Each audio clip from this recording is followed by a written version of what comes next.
Текстилниот кластер и големите странски компании отсега ќе го прават тоа што за текстилните работници досега не го направиле ниту синдикатот, ниту газдите. Ова синоќа во емисијата Конец на телевизија Стар за прв пат пред јавноста го најави Наташа Сивевска, извршен директор на текстилниот кластер. Она што го бараат европејците е производство на облека во компании кои што се однесуваат и ги третираат вработените на соодветно ниво и имаат квалитетни услови за работа.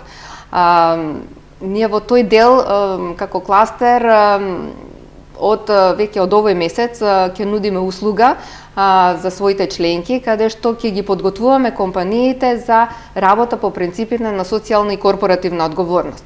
Со други зборови, ова е во Европа позната корпоративна одговорност која се однесува на следното: слобода на вработените за нивно здружување, исплата на фер плати, исплата на прековремена работа и така натаму. Тоа преку таа социјална и корпоративна одговорност ќе се опфати во тој дел и овие компании ќе можат понатаму да бидат сертифицирани од меѓународни сертификациони куќи, каде што ќе се здобиат со доказ дека и потврда дека тие работат по тие стандарди и на тој начин ќе го задоволат барањето на европските купувачи да носат облека која што е произведена во фер услови.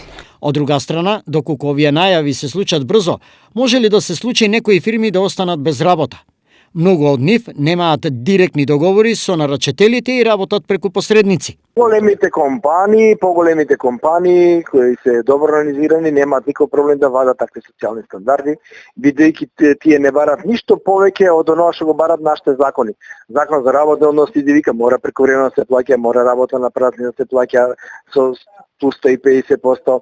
Закон за безбедност здравје вика мора да има работна облика, мора да има ладење, грејење, така да ништо не барат повеќе од оноа што го барат нашите закони. А тоа што до сега законите кој како сакаше и се ги применуваше, значи дека тоа време е поминато, сега мора сите да бидат еднакви пред закон. Ова е нов и исклучително значаен економски и социјален момент во работењето кој има директна врска со дигнитетот, работното, но и личното достоинство на секој од овие работници. Иако во последно време ништо не е како што беше пред 10 години, омаловажување од секаков тип во помалите средини се уште има.